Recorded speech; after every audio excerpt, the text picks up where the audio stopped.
మా ఛానల్కి తిరిగి స్వాగతం అండి. నమస్కారం. నేను ఇప్పుడు బొరుగుల ఉగ్గాని చేయబోతున్నాను. బొరుగులు అయితే నీళ్ళల్లో కడుక్కోవడానికి రెడీగా ఉంచుకున్నాను. జస్ట్ 3-4 మినిట్స్ అయితే ఇవి నానిపోతాయండి. ఇవి అయిపోతున్నాయి. ఇక్కడైతే పొయ్యి మీద ఎర్రగడ్డలు, పచ్చిమిరపకాయలు, శనగబ్యాళ్ళు, ఉద్దిబ్యాళ్ళు వేసేసి నూనెలో వేయించుకున్నాను. టమాటాలు కూడా ఇప్పుడు వేసానండి. ఈ టమాటాలు కూడా కాసేపు మగ్గిన తర్వాత బొరుగులు వేసుకోవాలి.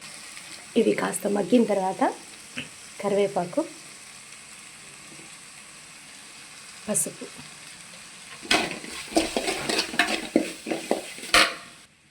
ఈ టమాటాలు కాస్త బాగా మెత్తగా మగ్గిపోవాలి నూనెలో, అంతవరకు వేయించుకోవాలి. ఈ టమాటాల జ్యూసు బాగా రావాలి మెత్తగా. ఆలోపు పాలు పొయ్యి మీద పెట్టేసుకున్నానండి. పాలు